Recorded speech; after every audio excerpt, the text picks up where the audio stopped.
Hi dear students, ഇന്ന് നമ്മൾ discuss ചെയ്യുന്ന ടോപ്പിക് എന്ന് പറയുന്നത് നമ്മുടെ SLCയിലെ 10ാം ക്ലാസ്സിലെ അരിത്മെറ്റിക് സീക്വൻസ് എന്ന ചാപ്റ്ററിലെ രണ്ടാമത്തെ പാർട്ടായിട്ടുള്ള ഓൾജിബ്ര ഓഫ് സീക്വൻസ്, ശ്രേണികളുടെ ബീജഗണിത രൂപമാണ് നമ്മൾ നോക്കുന്നത്. സമാന്തര ശ്രേണികളുടെ അല്ല, ശ്രേണികളുടെ. സമാന്തര ശ്രേണി നമ്മൾ പറയാൻ നിൽക്കുന്നുള്ളൂ. ശ്രേണികളുടെ ബീജഗണിത രൂപം എങ്ങനെയായിരിക്കും ശ്രദ്ധിക്കാം. ഞാനൊരു ശ്രേണി എഴുതുന്നു. ശ്രേണിയെ കുറിച്ച് നമുക്ക് കഴിഞ്ഞ ദിവസം പഠിച്ചതാണ്. 2, 4, 6, 8. ഇതൊരു ശ്രേണിയാണ്, ഒരു സീക്വൻസ് ആണ് അല്ലെ, ഒരു നമ്പർ സീക്വൻസ് ആണ്, സംഖ്യാശ്രേണി. അപ്പോ ഇവിടുത്തെ ബീജഗണിത രൂപമാണ് നമുക്ക് എഴുതേണ്ടത്. ആദ്യം ബീജഗണിത രൂപം പറയുന്നതിന് മുമ്പായിട്ട് ഒന്ന് രണ്ട് ടേംസുകൾ നമുക്ക് പരിചയപ്പെടാം. ഒന്ന്, ഒരു ശ്രേണിയിൽ ഈ രൂപത്തിൽ എഴുതുന്ന സംഖ്യകളെ വിളിക്കുന്ന പേര് നമ്മൾ ടേംസ് എന്ന് വിളിക്കും. പദങ്ങൾ, ടേംസ്. ഓക്കെ, പദങ്ങൾ എന്നാണ് വിളിക്കുന്നത്. അതുപോലെ തന്നെ നമുക്കറിയാം, ആ പദങ്ങൾക്ക് ഓരോ പൊസിഷൻ ഉണ്ട്, സ്ഥാനങ്ങളുണ്ട്. അവിടുത്തെ സ്ഥാനം കണ്ടാൽ ഇവിടെ 2 എന്ന് പറയുന്നത് ഒന്നാമത്തെ സ്ഥാനത്തിലാണ് അല്ലെ. ഒന്നാം സ്ഥാനത്തെ പദമാണ് 2, രണ്ടാം സ്ഥാനത്തിലെ പദമാണ് 4, മൂന്നാം സ്ഥാനത്തിലെ പദമാണ് 6 അല്ലെ. ഫസ്റ്റ് ടേം ആണ് ആര്? അല്ലെ. അപ്പം 2 എന്നുള്ളത് ടേം ആണ്, ഫസ്റ്റ് എന്നുള്ളത് എന്താണ്? പൊസിഷൻ ആണ്. അപ്പൊ പൊസിഷനും ടേമും, ഒന്നാമത്തെ പൊസിഷനിൽ 2 എന്ന് പറയുന്ന ടേമും, രണ്ടാമത്തെ പൊസിഷനിൽ 4 എന്ന് പറയുന്ന ടേമും, മൂന്നാമത്തെ പൊസിഷനിൽ 6 എന്ന് പറയുന്നത്. അപ്പൊ എന്താണ് ടേം, എന്താണ് പൊസിഷൻ എന്നുള്ളത് ക്ലിയർ ആയിട്ടുണ്ടാവും. ഓക്കെ, ഇനി അടുത്ത നമ്മൾ ചെറിയ ക്ലാസ്സുകളിലൊക്കെ ബീജഗണിത രൂപം അഥവാ ഓൾജിബ്ര നമ്മൾ പഠിച്ചിട്ടുണ്ട്, പരിചയപ്പെട്ടിട്ടുണ്ട്. അപ്പൊ ഓൾജിബ്രയിൽ നമ്മൾ പിന്നെ പറയുന്ന പോലെ നമ്മൾ ഈ ഓരോ ടേമിനെയും നമ്മളൊന്ന് റെപ്രസെന്റ് ചെയ്യണം. ഓൾജിബ്രയിൽ റെപ്രസെന്റ് ചെയ്യണമെന്നാണ് ചോദിക്കുന്നത്. ഒന്നാം പദത്തിന് നമ്മൾ x1 എന്ന് പറയും. അപ്പൊ എഴുതുന്ന സമയത്ത് ശ്രദ്ധിക്കേണ്ടത് എന്താ വെച്ചാൽ x-ന്റെ താഴെയായിട്ട് ആണ്, സഫിക്സിലായിട്ടാണ് ആരെഴുതുന്നത്? 1 എഴുതുന്നത്. ഓക്കെ, രണ്ടാമത്തെ പദത്തിന് x2 എന്ന് എഴുതും, മൂന്നാമത്തെ പദത്തിന് x3 എന്ന് എഴുതും. അങ്ങനെ അടുത്തടുത്ത പദങ്ങൾ x4, x5. ഇങ്ങനെയാണ് ഓൾജിബ്രയിൽ ഒരു ശ്രേണിയുടെ പദങ്ങൾ നമ്മൾ എഴുതുന്നത്, പദങ്ങൾ എഴുതുന്നത്. അല്ലെങ്കിൽ നമുക്ക് എന്ത് ഉപയോഗിക്കാം? y1, y2, y3. ഇങ്ങനെ ജനറൽ ആയിട്ട് ഈ രൂപത്തിലാണ് നമ്മൾ ഓൾജിബ്രയിൽ അല്ലെങ്കിൽ ബീജഗണിത രൂപത്തിൽ നമ്മൾ ശ്രേണിയെ നമുക്ക് റെപ്രസെന്റ് ചെയ്യുന്നത്. ഓക്കെ, ഇനി ഇവിടെ ഈ ഒരു ചാപ്റ്റർ നമുക്ക് through out x1, x2, x3 എന്നാണ് എടുക്കുന്നത്. അപ്പൊ ഇവിടെ നമുക്ക് നോക്കുന്ന സമയത്ത് ഇവിടുത്തെ x1 എന്ന് പറയുന്നത് ആരാ? 2 അല്ലെ. x2 എന്ന് പറയുന്നത് ആരാണ്? 4. x3 എന്ന് പറയുന്നത് 6 അല്ലെ. ഇങ്ങനെയാണ് x1 എന്ന് പറയുമ്പോൾ ഒന്നാമത്തെ പദം, ഫസ്റ്റ് ടേം, x2 രണ്ടാമത്തെ പദം, സെക്കൻഡ് ടേം, x3 മൂന്നാമത്തെ പദം, തേർഡ് ടേം. ഇങ്ങനെയാണ് പോകുന്നത്. അങ്ങനെയാണെങ്കിൽ നമുക്ക് കുറച്ച് കഴിഞ്ഞിട്ടുള്ള ബീജഗണിത രൂപം എന്ന് പറയുന്നത്, അങ്ങനെയാണെങ്കിൽ ഇതിലെ ഏത് ശ്രേണികൾ, ഈ ഒരു ശ്രേണിയിലെ ഏത് പദങ്ങളെയും കണ്ടുപിടിക്കാൻ നമുക്ക് പെട്ടെന്ന് കഴിയും. അതാണ് നമ്മൾ ബീജഗണിത രൂപം ഉപയോഗിച്ച് നമ്മൾ പറയുന്നത്, ഓൾജിബ്ര ഉപയോഗിച്ച്. അപ്പൊ അങ്ങനെ നോക്കുമ്പോൾ ഇവിടെ നമ്മൾ ഇങ്ങനെ എഴുതി പോവുകയാണെങ്കിൽ xn അല്ലെ, x2, x3, x4. അങ്ങനെയാണെങ്കിൽ ഒരു എന്നാമത്തെ പദം ഇവിടെ ഉണ്ടാവും, xn, എന്നാമത്തെ പദം ഉണ്ടാവും. ആ ടേം ഏതാണെന്നുള്ളതാണ് നമ്മൾ കണ്ടെത്തുന്നത്. അപ്പോ ഈ ശ്രേണി നമ്മൾ നോക്കുകയാണ്. ശ്രേണി നോക്കുന്ന സമയത്ത് നമുക്കറിയാം ഈ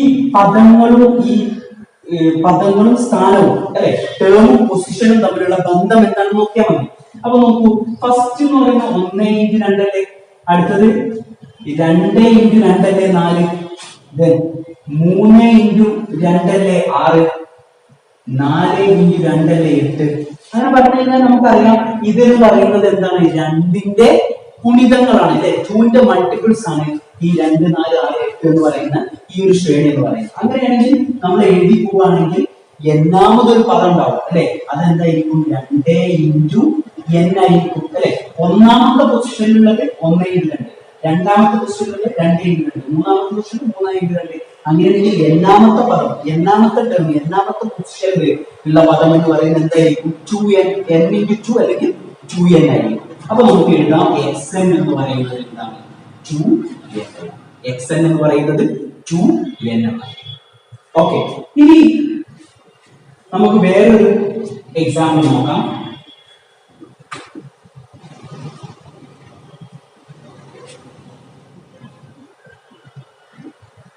നാല് 8 12 എക്സ് 4 8 12 എക്സ്.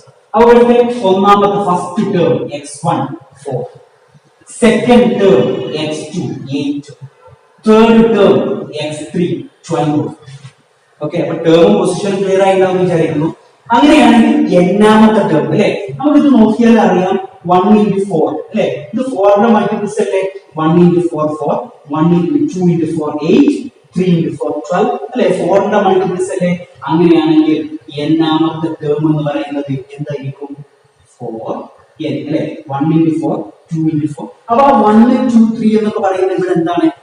ഈ ശ്രേണിയിലെ ഈ സീക്വൻസിന്റെ പൊസിഷൻ ആണ്, സ്ഥാനങ്ങളാണ്, പദത്തിന്റെ സ്ഥാനങ്ങളാണ്. ഓക്കെ, അപ്പൊ 4n. മറ്റൊരു എക്സാമ്പിൾ നോക്കാം. 1 4 9 16 അല്ലെ. ഇവിടെ ഫസ്റ്റ് ടേം 1, സെക്കൻഡ് ടേം 4 അല്ലെ, ഈ രൂപത്തിലാണ്. അങ്ങനെയാണെങ്കിൽ എന്നാമത്തെ ടേം nth ടേം ആണ് നമുക്ക് വേണ്ടത്. nth ടേമിനെ നമുക്ക് റെപ്രസെന്റ് ചെയ്യാം xn അല്ലെ. ഓക്കെ, അങ്ങനെയാണെങ്കിൽ ഇവിടെ നോക്കുക, 1ന്റെ സ്ക്വയർ ആണ് 1 അല്ലെ, 2ന്റെ സ്ക്വയർ അല്ലെ, ആ പൊസിഷനെ സ്ക്വയർ ചെയ്യല്ലേ. 2ന്റെ സ്ക്വയർ 4, 3ന്റെ സ്ക്വയർ 9, 4ന്റെ സ്ക്വയർ 16. അപ്പൊ അങ്ങനെയാണെങ്കിൽ n-ന്റെ സ്ക്വയർ ആയിരിക്കും nth ടേം എന്ന് പറയുന്നത്. ഓക്കെ, ഇവിടെ എന്തിനെ റെപ്രസെന്റ് ചെയ്യുന്നു? പൊസിഷനെ റെപ്രസെന്റ് ചെയ്യുന്നു. ഓക്കെ, ഈ x1 x2 എന്നുള്ളതൊക്കെ ടേമിനെ റെപ്രസെന്റ് ചെയ്യുന്നു. ആ 1 2 3 എന്ന് പറയുന്ന സഫിക്സിൽ ഉള്ളതിനെയാണ് നമ്മൾ പൊസിഷൻ എന്ന് റെപ്രസെന്റ് ചെയ്തത്. അതുകൊണ്ടാണ് ഇവിടെ xn എന്നാം പദം nth term. Okay, nth term എന്നാണ് നമ്മൾ അതിനെ വിളിക്കുക. ഇനി ടെക്സ്റ്റ് ബുക്കിൽ കാണുന്ന ഒരു പ്രോബ്ലമാണ്. നമുക്ക് ഇവിടെ മാച്ച് സ്റ്റിക്കുകളാണ്, തീപ്പെട്ടിക്കൊള്ളികളാണ്, തീപ്പെട്ടി കമ്പുകളാണ്. ആ തീപ്പെട്ടി കമ്പുകൾ ഉപയോഗിച്ചിട്ട് എന്ത് ചെയ്യാണ്? ട്രയാങ്കിൾസ്, ത്രികോണങ്ങൾ ഉണ്ടാക്കുക. അവിടെ നോക്കാം, ഒന്നാമത്തെ ത്രികോണം ഉണ്ടാക്കിയിട്ടുള്ളത് 3 മാച്ച് സ്റ്റിക്കുകൾ, 3 തീപ്പെട്ടി കമ്പുകൾ വെച്ചിട്ടാണ്. അത് രണ്ടാമത്തേക്ക് മാറിയ സമയത്ത് നോക്കുമ്പോൾ 2 മാച്ച് സ്റ്റിക്കുകളാണ് അതിലേക്ക് കൂടിയിട്ടുള്ളത്, 2 തീപ്പെട്ടി കമ്പുകളാണ് കൂടിയിട്ടുള്ളത് അല്ലെ. പിന്നെ 3 ത്രികോണങ്ങളായ സമയത്ത് വീണ്ടും 2 കൂടി കൂടി. അങ്ങനെയാണെങ്കിൽ എത്ര തീപ്പെട്ടി കമ്പുകളായിരിക്കും ഓരോ ഷേപ്പിലും ഉണ്ടാവുക എന്നുള്ളതാണ്. നോക്കാം, ആദ്യത്തേത് 3 അല്ലേ ഉള്ളത് അല്ലെ, പിന്നെ അതിലേക്ക് 2 കൂട്ടി 5 മാറി മാറും അല്ലെ, പിന്നെ അതിലേക്ക് വീണ്ടും 2 കൂട്ടി 7 തീപ്പെട്ടി കമ്പുകൾ ഉപയോഗിച്ചാണ് 3 അല്ലെ. ഒരു ത്രികോണം 3 തീപ്പെട്ടി. അടുത്തത് ഓരോന്നും 2 വീതം കൂട്ടി കൂട്ടിയാണ് എന്ത് ചെയ്യുന്നത്? അടുത്തേക്ക് 9 11 അല്ലെ. ഇങ്ങനെയാണ് തീപ്പെട്ടി കമ്പുകളുടെ എണ്ണം ഉണ്ടാവുക. ഓക്കെ, അങ്ങനെയാണെങ്കിൽ ഒരു ചോദ്യം എന്താണെന്ന് വെച്ചാൽ 10 ത്രികോണങ്ങൾ ഉണ്ടാക്കാൻ എത്ര തീപ്പെട്ടി കമ്പുകൾ വേണം? ഓക്കെ, അപ്പൊ നോക്കാം, 10 ത്രികോണങ്ങൾ ഉണ്ടാക്കാൻ എത്ര തീപ്പെട്ടി കമ്പുകൾ വേണം എന്ന് നോക്കുമ്പോൾ ഒന്നാമത്തെ ത്രികോണത്തിന് 3 തീപ്പെട്ടി കമ്പുകൾ വേണ്ടേ അല്ലെ. പിന്നെ എന്താ ചെയ്തിട്ടുള്ളത്? പിന്നെ ഓരോ ത്രികോണത്തിനും 2 വീതം തീപ്പെട്ടി കമ്പുകൾ ഉപയോഗിച്ചാൽ മതി അല്ലെ. അപ്പൊ ഒരു ത്രികോണം 3 കമ്പ് കൊണ്ട് ഉണ്ടായി. അങ്ങനെയാണെങ്കിൽ ഇനി 10 ഉണ്ടാക്കുന്നത് ബാക്കി എത്ര ത്രികോണങ്ങളുണ്ട്? 9 ത്രികോണങ്ങളുണ്ട്. ആ 9 ത്രികോണങ്ങൾ ഉണ്ടാകുന്നതിന് അത് ആ 9 ത്രികോണങ്ങളിൽ ഓരോന്നും 2 തീപ്പെട്ടി കൊമ്പുകൾ ഉണ്ടായ പോലെ. അപ്പൊ നമുക്ക് അവിടെ 3 + 9 × 2 അഥവാ 3 + 18 = 21 തീപ്പെട്ടി കമ്പുകൾ ഉപയോഗിച്ചുകൊണ്ട് നമുക്ക് എന്ത് ചെയ്യാം? നമ്മുടെ 10 ത്രികോണങ്ങൾ ഉണ്ടാക്കി ഇതുപോലെ തീപ്പെട്ടി കമ്പുകൾ ഉപയോഗിച്ച് ത്രികോണങ്ങൾ ഉണ്ടാക്കാം. ഇനി 100 എണ്ണാണെങ്കിലോ 100 ത്രികോണങ്ങൾ ഉണ്ടാക്കാൻ എത്ര തീപ്പെട്ടി കമ്പുകൾ വേണം? അപ്പൊ ഒന്നാമത്തത് 3 അല്ലെ. പിന്നെ 99 ത്രികോണങ്ങളാണ് ഈ ബാക്കിയുള്ളത്. ആ 99 ത്രികോണങ്ങൾ ഉണ്ടാക്കാൻ ഓരോ ത്രികോണങ്ങൾക്കും 2 വീതം തീപ്പെട്ടി കമ്പുകൾ വേണം. അപ്പൊ 3 + 99 × 2 99 × 2 എത്രയാണ് നാം നോക്കുന്നത്?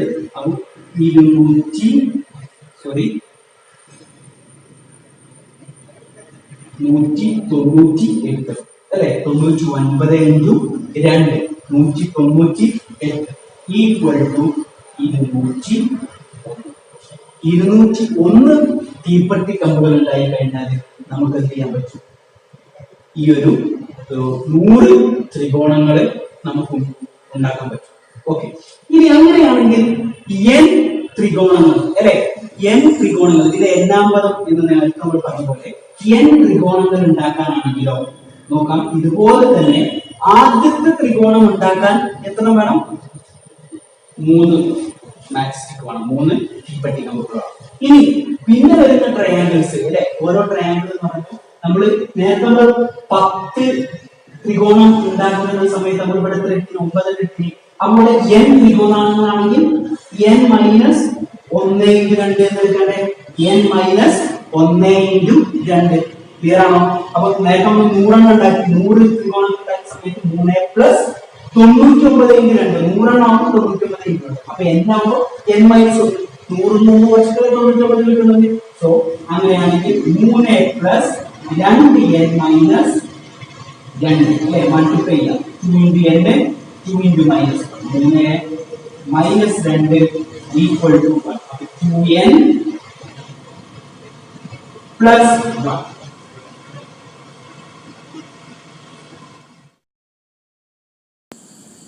അടുത്തത് ടെക്സ്റ്റ് ബുക്കിലെ ഒരു പ്രോബ്ലമാണ്. Write the algebraic expression for each of the sequence below. Sequence of odd numbers, sequence of natural numbers which leave remainder 1 on division by 3, the sequence of natural numbers ending in 1, the sequence of natural numbers ending in 1 or 6. ചുവടെ പറയുന്ന സംഖ്യാശ്രേണികൾ ഓരോന്നിൻ്റെയും ബീജഗണിത രൂപം എഴുതുക. ഒറ്റ സംഖ്യകളുടെ ശ്രേണി, 3 കൊണ്ട് ഹരിച്ചാൽ 1 ശിഷ്ടം വരുന്ന എണ്ണൽ സംഖ്യകളുടെ ശ്രേണി, 1-ൽ അവസാനിക്കുന്ന എണ്ണൽ സംഖ്യകളുടെ ശ്രേണി, 1-ലോ 6-ലോ അവസാനിക്കുന്ന എണ്ണൽ സംഖ്യകളുടെ ശ്രേണി. ശ്രദ്ധിക്കാം, ക്വസ്റ്റ്യൻ പറയുന്നത് നമുക്ക് കുറച്ച് ബീജഗണിത രൂപങ്ങൾ, ഓൾജിബ്രായിക് എക്സ്പ്രഷൻ കാണാനാണ് പറയുന്നത്.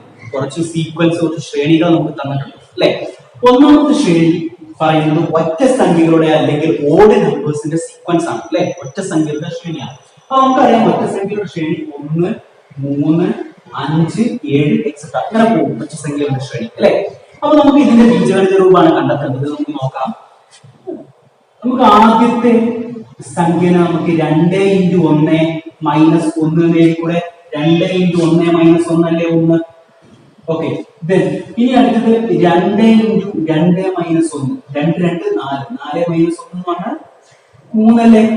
അടുത്തത് 2 ഇൻറ്റു 3 മൈനസ് 1 ഈക്വൽ ടു 5 അല്ലേ. 3 2 5 6 മൈനസ് 1 ഈക്വൽ ടു 5 അല്ലെ. ഇങ്ങനെയല്ലേ നമ്മൾ ഇതിനെ എഴുതി പോവാ. അങ്ങനെയാണെങ്കിൽ ഇവിടെ ഈ 1 2 3 എന്നൊക്കെ പറയുന്നത് എന്താണ്? പൊസിഷൻ അല്ലേ, സ്ഥാനങ്ങളല്ലേ. സോ ആ സ്ഥാനത്ത് നമുക്ക് ഈ കേസിൽ 2n മൈനസ് 1 എന്ന് കൊടുത്താൽ പോലെ ആ കിട്ടുന്നത് എന്തായിരിക്കും? xn എന്നാം പദമായിരിക്കും, nth ടേം ആയിരിക്കും. അതാണ് ഇതിന്റെ ഓൾജിബ്രായിക് എക്സ്പ്രഷൻ എന്ന് പറയുന്നത്.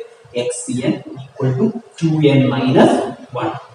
ഓക്കെ, നമ്മൾ തൊട്ട് മുന്നത്തെ മാജിസ്റ്റിക്കിന്റെ പ്രോബ്ലത്തിൽ, തീപ്പെട്ടി കമ്പുകളുടെ പ്രോബ്ലത്തിൽ പറഞ്ഞ ആ മെത്തേഡ് നമ്മൾ ഉപയോഗിക്കുകയാണെങ്കിൽ ഇവിടുത്തെ nth ടേം എന്ന് പറയുന്നത് നോക്കാം. ഫസ്റ്റത്തെ ആദ്യത്തെ ടേം 1 ആണ് അല്ലെ. അതിനോട് കൂടി കൂട്ടണം. എന്ത് കൂട്ടണം? പിന്നെ ഓരോന്ന് എഴുതുമ്പോഴും എത്ര അവിടെ അധികം വരുന്നത്? 2 അല്ലേ എക്സ്ട്രാ വരുന്നത്, 2 അല്ലേ അധികം വരുന്നത്. അപ്പോ n മൈനസ് 1 ഇൻറ്റു 2. അപ്പൊ നോക്കാം, which is equal to 2 into n, 2 then 2 into minus 1 minus 2 പിന്നെ ഇവിടെ പ്ലസ് 1 അല്ലേ. അപ്പോൾ ഇവിടെ 2n minus 2 plus 1 എന്താ? minus 1. 2n minus 1. അപ്പൊ ഇതായിരിക്കുന്നത് ഇതിന്റെ ബീജഗണിത രൂപം. ഓക്കെ, ഇനി അടുത്ത പ്രോബ്ലത്തിലേക്ക് പോവാം. ഇനി അതിൽ രണ്ടാമത്തെ പ്രോബ്ലം പറയുന്നത് സെക്കൻഡ് വൺ, 3 കൊണ്ട് ഹരിക്കുമ്പോൾ ശിഷ്ടം 1 വരും അല്ലെ. 3 കൊണ്ട് ഡിവൈഡ് ചെയ്യുമ്പോൾ റിമൈൻഡർ 1 വരുന്ന സീക്വൻസ് നേരത്തെ പരിചയപ്പെട്ടിട്ടുള്ളതാണ്. അപ്പോ 1 എന്ന് പറഞ്ഞ സംഖ്യനെ നമുക്ക് 3 കൊണ്ട് ഡിവൈഡ് ചെയ്യുകയാണെങ്കിൽ ഷിഫ്റ്റ് എന്താ വരിക? ഒന്നല്ലേ വരിക. ഇനി അങ്ങനെയാണെങ്കിൽ 4 3 വരെ പോകും അല്ലെ. 4 ഡിവൈഡ് ബൈ 3 അല്ലെ. അപ്പൊ 1 1 3 3 ശിഷ്ടം 1 അല്ലെ. അപ്പൊ 4. ഇനി അടുത്തത് കിട്ടാൻ എന്ത് ചെയ്താൽ മതി? ഈ 3 ആയിട്ട് കൊടുത്താൽ മതി അല്ലെ. അപ്പൊ 4 3 7 സീക്വൻസ് 1 4 7 എന്ന് പറഞ്ഞ സീക്വൻസ്. ഓക്കെ, അപ്പൊ നമ്മൾ നേരത്തെ പറഞ്ഞ അതേ മെത്തേഡ് ഉപയോഗിച്ചിട്ട് ഇതിന്റെ nth ടേം എന്നാം പദം എന്ന് പറയുന്നത് ഒന്നാമത്തേത് അല്ലെ. 1 പ്ലസ് ഇനി 4 ഇവിടെ അടുത്ത ടേം ഉള്ളത് അല്ലെ. 4 1 4 തമ്മിൽ ഡിഫറൻസ് എത്ര? 3 അല്ലെ. അപ്പം 1 കുറയണം. പിന്നെ സ്ഥാനം n - 1 into 3. So equal to 1 plus 3n minus 3. 3n minus 3. Multiply ചെയ്യുന്നതല്ലോ 3n into minus 3 equal to 1 minus 3. അതായത് 3n 1 minus 3 എന്ന് പറയുമ്പോൾ minus 3n minus 2. അപ്പൊ ചെയ്തു നോക്കൂ. 3 into 1 3 minus 2 1. അതല്ല ഒന്നാമത്തെ. ഇനി അടുത്ത സെക്കൻഡ് ആവുമ്പോൾ 3 into 2 3 into 2 6 6 minus 2 4. അടുത്ത 3 into 3 9 9 minus 2 7. അതല്ലേ അതിന്റെ എന്നാം പദം എന്ന് പറയുന്നത്. ഇനി അതിലെ മൂന്നാമത്തെ പ്രോബ്ലം, മൂന്നാമത്തെ സീക്വൻസ് എന്ന് പറയുന്നത് 1 അവസാനിക്കുന്ന ശ്രേണികൾ അല്ലെ. നമ്പേഴ്സ്, കൗണ്ടിങ് നമ്പേഴ്സ്, എണ്ണൽ സംഖ്യകളുടെ ശ്രേണി. 1 അവസാനിക്കുന്ന എണ്ണൽ സംഖ്യകളുടെ ശ്രേണി. അപ്പൊ ഏതൊക്കെ വരിക? ഒന്ന് നമുക്ക് എഴുതാം. പിന്നെ ഏതൊക്കെ വരുന്നുള്ളൂ? 11 വരുന്നുള്ളൂ. അടുത്തത് 21, പിന്നെ 31 എക്സ്ട്രാ. ഈ രൂപത്തിലായിരിക്കും ആ ഒരു സംഖ്യാശ്രേണി അല്ലെങ്കിൽ നമ്പർ സീക്വൻസ് ഉണ്ടാവുക. ഇനി ഇതിന്റെ ബീജഗണിത രൂപം ഓൾജിബ്രൈക് എക്സ്പ്രഷൻ xn അല്ലെ. എന്നാം പദം എന്ന് പറയുന്നത് നോക്കാം. ആദ്യത്തെ പദം 1 അല്ലെ. ഇനി അതിന്റെ കൂടെ എത്ര വ്യത്യാസം? 10 ആണ് അല്ലെ. പിന്നെ 10 ഉപയോഗിച്ചിട്ടാണ് 10 കൂട്ടിയിട്ടാണ് അടുത്തടുത്ത് ഓരോന്ന് നമ്മൾ എഴുതുന്നത്. അപ്പൊ n - 1 into 10 equal to 1 plus 10 into n 10 n minus 1 into 10 10 equal to 10n 1 minus 10 എന്താ? minus 9. 10n minus 9. ചെയ്തു 10 into 1 10 minus 9 എന്നാ 1 അല്ലേ. 10 into 2 20 20 minus 9 11 അല്ലേ. 10 into 3 30 30 minus 9 എന്ന് പറഞ്ഞാൽ 21 അല്ലേ. സോ ഇതായിരിക്കും എന്ത്? അതിന്റെ എന്നാം പദം അഥവാ ഓൾജിബ്രൈക് എക്സ്പ്രഷൻ ബീജഗണിത രൂപം എന്ന് പറയുന്നത്. അതിൽ തന്നെയുള്ള നാലാമത്തെ സബ് ക്വസ്റ്റ്യൻ ആണ്. നാലാമത്തെ സബ് ക്വസ്റ്റ്യൻ പറയുന്നത് 1 അല്ലെങ്കിൽ 6 1 6 അവസാനിക്കുന്ന സംഖ്യകളുടെ എണ്ണൽ സംഖ്യകളുടെ ശ്രേണി. അപ്പൊ എങ്ങനെ വരാം? 1 6 11 16 21 26. ഇതായിരിക്കും ശ്രേണി ഉണ്ടാവുക. ഈ രൂപത്തിൽ ആ നമ്പർ സീക്വൻസ് പോകൂലേ. ഇനി ഇതിന്റെ എന്നാം പദം അല്ലെ. ഓൾജിബ്രൈക് എക്സ്പ്രഷൻ nth ടേം ആണ് കാണേണ്ടത്. അപ്പൊ 1 plus first term 1 plus n minus 1 into എത്ര ഇവിടുത്തെ ഡിഫറൻസ്? 5 അല്ലേ. 6 മൈനസ് 5 അല്ലേ. So 1 plus 5n minus 1 plus 5 5n minus 4 5n minus 4. ചെയ്ത് നോക്കിയാൽ ഓരോ സീക്വൻസ് ഒക്കെ കിട്ടും. 5 into 1 5 minus 4 1 5 into 2 10 10 minus 4 6. അപ്പൊ ഇതായിരിക്കും അതിന്റെ ഓൾജിബ്രൈക് എക്സ്പ്രഷൻ എന്ന് പറയുന്നത്. അപ്പൊ 4 ക്വസ്റ്റ്യൻസിന്റെയും ഓൾജിബ്രൈക് എക്സ്പ്രഷൻ നമ്മൾ കണ്ടു. അടുത്ത question. For the sequence of regular polygons starting with an equilateral triangle, write the algebraic expressions for the sequence of the sums of inner angles, the sums of the outer angles, the measures of an inner angle and the measures of an outer angle. സമഭുജ ത്രികോണം, സമചതുരം, സമപഞ്ചഭുജം എന്നിങ്ങനെ തുടരുന്ന ജാമിതീയ രൂപങ്ങളുടെ അകക്കോണുകളുടെ തുക, പുറം കോണുകളുടെ തുക, ഒരു അകക്കോണിൻ്റെ അളവ്, ഒരു പുറം കോണിൻ്റെ അളവ് എന്നീ ശ്രേണികളുടെ ബീജഗണിത രൂപം എഴുതുക. ഈ പ്രോബ്ലം നമ്മൾ തൊട്ട് മുമ്പത്തെ സെഷനിൽ ഇതിന്റെ ഒരു ടൈപ്പ് പ്രോബ്ലം നമ്മൾ ചെയ്തിട്ടുണ്ട്. സംഖ്യാശ്രേണികൾ അല്ലെങ്കിൽ നമ്പർ സീക്വൻസ് എഴുതാൻ വേണ്ടിയിട്ട്. അപ്പൊ ഇവിടെ ശ്രദ്ധിക്കുക, ഇവിടെ നമുക്ക് അതിന്റെ ബീജഗണിത രൂപമാണ് നമ്മൾ എഴുതുന്നത്. അപ്പോ ആദ്യം തന്നെ ഇവിടെ സമചതുരം, അതുപോലെ സമഭുജ ത്രികോണം, സമപഞ്ചഭുജം, ഇങ്ങനെ റെഗുലർ പോളിഗൺസ് ആണ് നമ്മൾ വരക്കുന്നത്. ഈ റെഗുലർ പോളിഗൺസിന്റെ സീക്വൻസിലെ സം ഓഫ് ഇന്നർ ആംഗിൾസ് നമുക്കറിയാം. ഫസ്റ്റ് ഇതാണെങ്കിൽ sum of inner angles 180, then അടുത്തത് 360, പിന്നെ 540, ഇങ്ങനെ പോകും അല്ലെ. ഇതാണ് സീക്വൻസ് എന്ന് പറയുന്നത്. അങ്ങനെയാണെങ്കിൽ ഇതിന്റെ nth ടേം അല്ലെ, അതാണ് ആൾജിബ്രൈക് എക്സ്പ്രഷൻ. നോക്കുക, 180 into 2 അല്ലെ 360, 180 into 3 അല്ലെ 540, അതുപോലെ 180 n കൊടുത്താൽ പോരെ അല്ലെ. ആ പദങ്ങളുടെ ഒന്നാം സ്ഥാനത്ത് 180 ആണ്, രണ്ടാമത്തെ സ്ഥാനത്ത് 360, 360 ആണ്, മൂന്നാമത്തെ സ്ഥാനത്ത് 540 ആണ്. അപ്പൊ 180ന്റെ മൾട്ടിപ്പിൾസ് അല്ലേ ഇതെന്ന് പറയുന്നത്. അപ്പൊ നമുക്ക് 180 n എഴുതാം. എക്സ്പ്രഷൻ. അടുത്ത സം ഓഫ് ഔട്ടർ ആംഗിൾസ് എന്തായിരുന്നു? 360, 360 മാറുന്നുണ്ടോ? ഇല്ല. അപ്പൊ സ്വാഭാവികമായിട്ടും nth ടേം ഇതെന്നായിരിക്കും, 360 തന്നെയായിരിക്കും. ഓക്കെ, ഇനി വൺ ഇന്നർ ആംഗിൾ, ഒരു ഇന്നർ ആംഗിൾ എന്താണെന്നുള്ളത്. ഇന്നർ ആംഗിൾ നമ്മൾ അവിടെ ചെയ്തിരുന്നു 180/3 അല്ലെ. ടോട്ടൽ 180 ആണ്. അപ്പൊ 3 ചെയ്ത് കഴിഞ്ഞാൽ ഒരു ഇന്നർ ആംഗിൾ കിട്ടും അല്ലെ.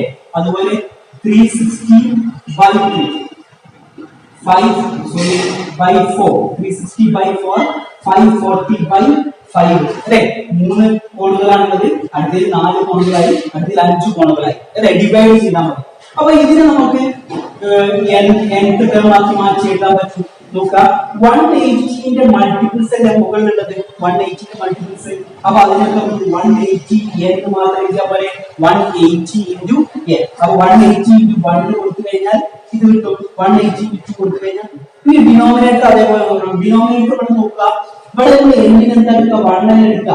അപ്പൊ n പ്ലസ് 1 എടുത്തു കഴിഞ്ഞാൽ പിന്നെ ഇതിന്റെ കൂടെ എത്ര കൂട്ടിയിട്ടാ 2 അല്ലെ. അപ്പൊ നോക്കുക, ഇവിടെ 2 എടുക്കുകയാണെങ്കിൽ 2 into 180/2 plus 2. ഇവിടെ 3 അല്ലേ, 3 into 180 എന്ന് പറയുമ്പോൾ 540, 3 plus 2 എന്ന് പറഞ്ഞാൽ 5. സോ ഇവിടുത്തെ nth ടേം എന്ന് പറയുന്നത് 180n/n plus 2. ഓക്കെ, ഇനി അടുത്തത് ഒരു പുറം കോൺ അല്ലെ, വൺ ഔട്ടർ ആംഗിൾ, ഒരു പുറം കോണിന്റെ സീക്വൻസ് എന്തായിരുന്നു വന്നിരുന്നത്. ഒരു പുറം കോണിന്റെ നോക്കാം, 360 ആണ് പുറം കോൺ വരുന്നത്. 360 പുറം കോണുകൾ എത്ര ഉണ്ടാവും? ഇവിടെ 3 ഉണ്ടാവും, 4 ഉണ്ടാവും, 5 ഉണ്ടാവും അല്ലെ. അപ്പൊ 360/3, 360/4, 360/5 ഇതാണ് സീക്വൻസ് വരിക. അപ്പൊ അങ്ങനെയാണെങ്കിൽ അതിന്റെ nth ടേം എന്ന് പറയുന്നത് xn is equal to അല്ലെ 360 മുകളിലുള്ളത്. അപ്പൊ 360 ആണ് തന്നെ, ഈ മാറ്റം ഉണ്ടോ? ഇല്ല, 360 അതേപോലെ തന്നെ. 3, 4, 5 നമ്മൾ തൊട്ട് മുകളിലേക്ക് കാട്ടും, എന്താണ് n plus 10. ഓക്കെ, അപ്പൊ ഇതായിരിക്കും 360/n plus 2. അപ്പൊ ഇങ്ങനെയാണ് അതിന്റെ ആൾജിബ്രൈക് എക്സ്പ്രഷൻ അല്ലെങ്കിൽ ബീജഗണിത രൂപങ്ങൾ വരുന്നത്. അടുത്ത question, look at these pictures. ഒരു 3 ഫിഗർ തന്നിട്ടുണ്ട്, ആ ഫിഗർ ബേസ് ചെയ്തുകൊണ്ടുള്ള പ്രോബ്ലം ആണ്. The first picture is got by removing the small triangle formed by joining the mid points of an equilateral triangle. The second picture is got by removing such a middle triangle from each of the red triangles of the first picture. The third picture shows the same thing done on the second. How many red triangles are there in each picture? Taking the area of the original uncut triangle as 1, compute the area of small triangle in each picture. What is the total area of the red triangles in each picture? Write the algebraic expression for these 3 sequences obtained by continuing this process. ഒരു സമഭുജ ത്രികോണത്തിൻ്റെ വശങ്ങളുടെ മധ്യബിന്ദുക്കൾ യോജിപ്പിച്ച് കിട്ടുന്ന ചെറിയ ത്രികോണം വെട്ടിമാറ്റിയതാണ് ആദ്യത്തെ ചിത്രം. ഇതിലെ 3 ചുവന്ന ത്രികോണങ്ങളിൽ നിന്നും ഇതുപോലെ നടുവിലെ ത്രികോണം വെട്ടിമാറ്റിയതാണ് രണ്ടാമത്തെ ചിത്രം. ഈ ക്രിയ ഒരിക്കൽ കൂടി ചെയ്തതാണ് മൂന്നാമത്തെ ചിത്രം. ഓരോ ചിത്രത്തിലും എത്ര ചുവന്ന ത്രികോണങ്ങളുണ്ട്? ഒന്നും വെട്ടിമാറ്റാത്ത മുഴുവൻ ത്രികോണത്തിൻ്റെ പരപ്പളവ് 1 എന്നെടുത്ത് ഓരോ ചിത്രത്തിലെയും ഒരു ചെറിയ ത്രികോണത്തിൻ്റെ പരപ്പളവ് കണക്കാക്കുക. ഓരോ ചിത്രത്തിലെയും ചുവന്ന ത്രികോണങ്ങളുടെ ആകെ പരപ്പളവ് എത്രയാണ്? ഇങ്ങനെ തുടർന്നാൽ കിട്ടുന്ന ഈ 3 ശ്രേണികളുടെയും ബീജഗണിത രൂപം എഴുതുക. ക്വസ്റ്റ്യനിൽ പറയുന്നത് ആദ്യം ഒരു ട്രയാങ്കിൾ ഉണ്ട് അല്ലെ, ഒരു ത്രികോണമുണ്ട്. ആ ത്രികോണത്തിൽ നിന്നും തുല്യമായ 3 ഒരു സമഭുജ ത്രികോണമാണ് നമ്മൾ എടുത്തിട്ടുള്ളത്. ഫസ്റ്റ് തന്നെ ആ സമഭുജ ത്രികോണത്തിൽ നിന്നും തുല്യമായ 3 ത്രികോണങ്ങൾ കട്ട് ചെയ്ത് മാറ്റണം. അപ്പൊ സ്വാഭാവികമായിട്ടും തുല്യമായിരിക്കും, ഈ സെന്റർക്കും തുല്യമായിരിക്കും അല്ലെ. ഈ ഷെയ്ഡ് ചെയ്തിട്ടുള്ളതാണ് നമ്മുടെ പിന്നെ ക്വസ്റ്റ്യനിലുള്ള റെഡ് ട്രയാങ്കിൾസ് എന്നുള്ളതാണ്. അപ്പൊ ഞാൻ ആ ഭാഗത്ത് ഷെയ്ഡ് ചെയ്തിട്ടുണ്ട്. ഓക്കെ, അപ്പൊ ശ്രദ്ധിക്കുക, അങ്ങനെയാണെങ്കിൽ ഓരോ ഫിഗറിലും എത്ര റെഡ് ട്രയാങ്കിൾസ് ഉണ്ടാവുന്നുണ്ട്. അപ്പൊ ഫസ്റ്റ് അല്ലെങ്കിൽ ഷെയ്ഡ് ചെയ്തിട്ടുള്ള ട്രയാങ്കിൾസ് ഉണ്ടാവുന്നത്. അപ്പൊ ഒന്നാമത്തെ നോക്കാം, അതാണ് അതിലെ ഫസ്റ്റ് സബ് ക്വസ്റ്റ്യൻ ആയിട്ട് വന്നിട്ടുള്ളത്. അപ്പൊ ഒന്നാമത്തെ ഫിഗറിൽ എത്ര റെഡ് ട്രയാങ്കിൾസ് ഉള്ളത്? 3 എണ്ണം അല്ലെ, ഷെയ്ഡ് ചെയ്തിട്ടുള്ള 3 എണ്ണം. രണ്ടാമത്തെ നമുക്ക് ഞാൻ ജസ്റ്റ് ആ മാർക്ക് ചെയ്യാൻ വേണ്ടിയിട്ട് ആ ട്രയാങ്കിളിനുള്ളിൽ ഒരു പോയിന്റ് ഇട്ടിട്ടുണ്ട്. ആ ട്രയാങ്കിളിനുള്ളിൽ ഒരു പോയിന്റ് ഇട്ടിട്ടുണ്ട്. അപ്പൊ ശ്രദ്ധിക്കുക, 1, 2, 3 അല്ലെ, 4, 5, 6, 7, 8, 9 ട്രയാങ്കിൾസ്, 9 ഷെയ്ഡ് ചെയ്തിട്ടുള്ള അല്ലെങ്കിൽ റെഡ് ട്രയാങ്കിൾസ് എന്ന് പറയും. ഇനി അടുത്തതിലാണെങ്കിലോ കൗണ്ട് ചെയ്ത് നമുക്ക് കിട്ടും 27. ഇങ്ങനെ തുടർന്ന് പോകുന്നു. 3, 9, 27 ഈ രൂപത്തിലാണ് റെഡ് ട്രയാങ്കിൾസ് അല്ലെങ്കിൽ ഷെയ്ഡ് ചെയ്ത ട്രയാങ്കിൾസിന്റെ എണ്ണത്തിന്റെ ശ്രേണി എന്ന് പറയുന്നത്, സീക്വൻസ് എന്ന് പറയുന്നത്. ഇനി അതിന്റെ രണ്ടാമത്തെ ക്വസ്റ്റ്യൻ എന്ന് പറയുന്നത്, ഈ കട്ടൊന്നും ചെയ്യാത്ത സമയത്ത്, ഈ ട്രയാങ്കിൾസ് കട്ട് ചെയ്യാത്ത സമയത്ത്, മുഴുവൻ ഫുൾ ട്രയാങ്കിൾ ആയിരിക്കുന്ന സമയത്ത് അതിന്റെ ഈ ഫുൾ ട്രയാങ്കിളിന്റെ ഏരിയ 1 ആക്കി എടുക്കുകയാണ്. 1 എന്നാണ് ഈ വലിയ ട്രയാങ്കിളിന്റെ ഏരിയ എങ്കിൽ ഓരോ ചെറിയ ട്രയാങ്കിൾസിന്റെയും ഏരിയ, ഓരോ ഫിഗറിലും ചെറിയ ട്രയാങ്കിൾസിന്റെ ഏരിയ എത്രയായിരിക്കും? അപ്പോൾ നോക്കാം, ഇത് ടോട്ടൽ എത്രയാണ്? ഏരിയ 1 ആണ് അല്ലെ. അപ്പൊ നോക്കാം, ഇവിടെ തുല്യമായ 4 ത്രികോണങ്ങൾ ഉണ്ടായിട്ടുള്ളത്. അങ്ങനെയാണെങ്കിൽ അതിന്റെ ഏരിയ, ഒരു ട്രയാങ്കിളിന്റെ ഏരിയ എന്ന് പറയുന്നത് 4ൽ ഒരു ഭാഗമായിരിക്കൂലെ. അഥവാ 1/4 4ൽ ഒരു ഭാഗമായി. 3 തുല്യമാണ്, 4 തുല്യമാണ്. സോ 4ൽ 1 ആയിരിക്കും ഒരു ത്രികോണത്തിൽ, ഒരു ചെറിയ ട്രയാങ്കിളിന്റെ ഏരിയ എന്ന് പറയുന്നത് അല്ലെ. ഇനി അങ്ങനെയാണെങ്കിൽ രണ്ടാമത്തെ വരിക, ഇവിടെ എത്ര ട്രയാങ്കിൾസ് ഉണ്ടാവും? ടോട്ടല് 16 ഉണ്ടാവും അല്ലെ. എങ്ങനെ 16? 9 അല്ലേ എല്ലാവരും വിചാരിക്കണം. എങ്ങനെ 16 എടുത്തുള്ളത്? ഇതിന്റെ ഉള്ളിൽ ഈ ട്രയാങ്കിൾസ് പരിഗണിക്കേണ്ട 1, 2, 3 അല്ലെ, അല്ലെങ്കിൽ ഇവിടെ 4 എണ്ണം, ഇവിടെ 4 എണ്ണം, ഇവിടെ 4 എണ്ണം അല്ലെ. പിന്നെ അതേപോലെ ഇതിന്റെ ഉള്ളിൽ 4 ഉണ്ടാക്കിയത്. അപ്പൊ ടോട്ടൽ എത്ര ഉണ്ടാവും? 16 ഉണ്ടാവും. അപ്പൊ 16 1ആയിരിക്കും, 1/16. അങ്ങനെയാണെങ്കിൽ അടുത്തത് എന്തായിരിക്കും? 64, 1/64. ഇത് അതേപോലെ 64 ചെറിയ ട്രയാങ്കിൾസ് ഉണ്ടാക്കും, 1/64. ക്ലിയർ ആണല്ലോ. ഇനി അടുത്തത് മൂന്നാമത്തെ അതിലെ പ്രോബ്ലം പറയുന്നത്, ഈ ഇതിലെ റെഡ് ട്രയാങ്കിൾസിന്റെ മാത്രം ഏരിയ എത്രയായിരിക്കും? അപ്പൊ നോക്കാം, ഇപ്പൊ ആദ്യത്തെ ഫിഗർ നോക്കുമ്പോ ഈ ഷെയ്ഡ് ചെയ്തിട്ടുള്ള അല്ലെങ്കിൽ റെഡ് ട്രയാങ്കിൾസ് എന്ന് പറയുന്നത് 3 ഒരു ഭാഗം അല്ലെ. സോറി, ഈ 4 ട്രയാങ്കിൾസിൽ 3 ട്രയാങ്കിളും എന്താണ്? ഷെയ്ഡ് ചെയ്തിട്ടുള്ള ട്രയാങ്കിൾ ആണ് അല്ലെ. അപ്പൊ ടോട്ടൽ 4ൽ 3 ആണ്. അപ്പൊ അതിന്റെ ടോട്ടൽ ഏരിയ എന്ന് പറയുന്നത് എന്തായിരിക്കും? 3/4 3/4 വരിക. ഓക്കെ, ഇനി ഇതിലേക്ക് വരുന്ന സമയത്തോ നോക്കാം, 9 ട്രയാങ്കിൾസ് അല്ലേ, ടോട്ടൽ 16 ഉണ്ടാവും. അതിൽ 9 ഷെയ്ഡ് ചെയ്തിട്ടുള്ളതാണ്. സോ 9/16 ആയിരിക്കും അതിന്റെ ഏരിയ എന്ന് പറയുന്നത്. അപ്പൊ അങ്ങനെയാണെങ്കിൽ ഇത് രണ്ടും കൂടി മാച്ച് ചെയ്താൽ മതി അല്ലെ. 27/64 ആയിരിക്കും. ആകെ 64 സിമിലർ ട്രയാങ്കിൾസ് ഉണ്ടാവും. ആ സിമിലർ ട്രയാങ്കിൾസ് 27 എണ്ണമാണ് ഷെയ്ഡ് ചെയ്തിട്ടുള്ള റെഡ് ട്രയാങ്കിൾസ് അല്ലെങ്കിൽ നമ്മൾ കട്ട് ചെയ്ത് മാറ്റുന്നത് എന്ന് പറയുന്നത്. ക്ലിയർ ആണല്ലോ. ഈ ഫിഗർ കൃത്യമായി നോക്കിക്കഴിഞ്ഞാൽ മനസ്സിലാവും. ഇത് നാലാമത്തെ ഇതിലെ ഓരോന്നിന്റെയും ഓൾജിബ്രായിക് എക്സ്പ്രഷൻ ബീജഗണിത രൂപയിലാണ്. അപ്പൊ ഫസ്റ്റ് വൺ നോക്കാം, 3, 9, 27. എന്താ നമുക്ക് കിട്ടുന്നത് നോക്കാം. x n ഓൾജിബ്രായിക് എക്സ്പ്രഷൻ നോക്കാം. 3, 9, 27. 3 raised to 1 നമ്മൾ 3 അല്ലേ. 3 ന്റെ സ്ക്വയർ 9 അല്ലേ. 3 ന്റെ ക്യൂബ് 27 അല്ലേ. അങ്ങനെ പറഞ്ഞു കഴിഞ്ഞാൽ 3 raise to n, 3 power n, 3 raise to n അല്ലെ. n ന് 1 കൊടുത്തു കഴിഞ്ഞാൽ ഫസ്റ്റ് ടേം കിട്ടും, n ന് 2 കൊടുത്തു കഴിഞ്ഞാൽ സെക്കൻഡ് ടേം കിട്ടും, n ന് 3 കൊടുത്തു കഴിഞ്ഞാൽ തേർഡ് ടേം കിട്ടും. ക്ലിയർ? അപ്പൊ 3ന്റെ പവറുകളാണ് ഇവിടെ എന്തായി പോകുന്നത്, ട്രയാങ്കിൾസിന്റെ എണ്ണമായിട്ട് പോകുന്നത്. സോ ഇനി അടുത്ത അതിലെ രണ്ടാമത്തെ 1/4, 1/60, 1/64 ഇതിന്റെ എന്ത് കാണും, algebraic expression ആണ്. Second one algebraic expression xn is equal to നോക്കാം 1/4 റൈസ് ടു n അല്ലേ. നോക്കാം 1 റൈസ് ടു 1 ടു n 1 കൊടുക്കുകയാണെങ്കിൽ ഫസ്റ്റ് നമ്മൾ 1 കൊടുക്കുക, n 1 കൊടുക്കുകയാണെങ്കിൽ 1 റൈസ് ടു 1 1, 4 റൈസ് ടു 1 4 അല്ലെ. ഭിന്നസംഖ്യകളുടെ പവർ കാണണമെങ്കിൽ അംശത്തിലും ഛേദത്തിലും ന്യൂമറേറ്ററിലും ഡിനോമിനേറ്ററിലും സെപ്പറേറ്റ് ആയിട്ട് പവർ കാണാം. ഓക്കെ, then നീ 2 കൊടുക്കുകയാണെങ്കിലോ 1 സ്ക്വയർ 1 തന്നെ, 4 സ്ക്വയർ എന്ന് പറഞ്ഞാൽ 16.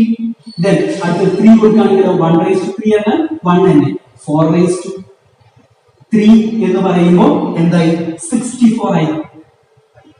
ഓക്കെ, then ഇനി x raise to xn next അടുത്ത മൂന്നാമത്തെ സീക്വൻസിന്റെ ശ്രേണിയുടെ nth ടേം ആണ് algebraic expression. ശ്രദ്ധിക്കാം, അത് നമുക്ക് ഇതേപോലെ തന്നെ 3/4 all raised to n നോക്കൂ. 3 raised to 1 3, 4 raised to 1 4, then 3 raised to 2 9 അല്ലേ, 4 raised to 2 16 അല്ലേ, 3 raised to 3 27 അല്ലേ, 4 raised to 3 64 അല്ലേ. So these are the algebraic expressions of these sequences. Clear? അപ്പൊ ഈ പിക്ചർ നന്നായിട്ട് ഒബ്സർവ് ചെയ്യാം. ഒബ്സർവ് ചെയ്ത് കഴിഞ്ഞാൽ നമുക്ക് വളരെ ഈസി ആയിട്ട് ഈ പ്രോഗ്രാം ചെയ്യാം. അപ്പോൾ ഇത്രയും കാര്യങ്ങളാണ് ഈ ഒരു സെഷനിലുള്ളത്. ഇവിടെ നമ്മൾ ഡിസ്കസ് ചെയ്തിട്ടുള്ളത് നേരത്തെ നമ്മൾ പഠിച്ചിട്ടുള്ള ശ്രേണികളുടെ അല്ലെങ്കിൽ സീക്വൻസിന്റെ അല്ലെ നമ്പർ സീക്വൻസിന്റെ algebraic expressions എങ്ങനെ കണ്ടുപിടിക്കാം എന്നുള്ളതാണ് നമ്മൾ ഇതുവരെ ചർച്ച ചെയ്തിട്ടുള്ളത്. ഇനി അടുത്തത് നമ്മൾ അരിത്മെറ്റിക് സീക്വൻസ് ആണ് അടുത്ത ടോപ്പിക്. എന്താണ് ഇതുവരെ നമ്മൾ സമാന്തര ശ്രേണി എന്താണെന്ന് പറഞ്ഞിട്ടില്ല, ശ്രേണികളെ കുറിച്ചാണ് നമ്മൾ പറഞ്ഞുകൊണ്ടിരുന്നത്. ഇനി അരിത്മെറ്റിക് സീക്വൻസ് അല്ലെങ്കിൽ സമാന്തര ശ്രേണി എന്താണെന്നുള്ളതാണ് അടുത്തത് ഡിസ്കസ് ചെയ്യാൻ പോകുന്നത്. അവിടെ നമ്മൾ സമാന്തര ശ്രേണികളുടെ ആൾജിബ്ര പഠിക്കും. അപ്പൊ ഇതിൽ കുറച്ച് ചില മെത്തേഡുകളൊക്കെ നമ്മൾ യൂസ് ചെയ്തിട്ടുള്ളത് അരിത്മെറ്റിക് സീക്വൻസിലെ ഒരു ഇക്വേഷൻ ഒക്കെയാണ്. അതൊക്കെ നമ്മൾ ആ സമയത്ത് പറയുന്ന സമയത്ത് നിങ്ങൾക്ക് മനസ്സിലാവും. അതൊക്കെ നമ്മൾ ഇവിടെ യൂസ് ചെയ്തിട്ടുണ്ട്. നിങ്ങളുടെ ടെക്സ്റ്റ് ബുക്ക് അങ്ങനെ പറഞ്ഞതുകൊണ്ട് ഇവിടെ യൂസ് ചെയ്തിട്ടുണ്ട്. അപ്പൊ നമ്മൾ അരിത്മെറ്റിക് സീക്വൻസ് എന്താണ്, അരിത്മെറ്റിക് സീക്വൻസ് ശ്രേണിയും അരിത്മെറ്റിക് സീക്വൻസ് തമ്മിലുള്ള വ്യത്യാസം എന്തൊക്കെയാണ് എന്നുള്ളത് അടുത്ത വീഡിയോസിൽ നമ്മൾ ചർച്ച ചെയ്യുന്നതായിരിക്കും.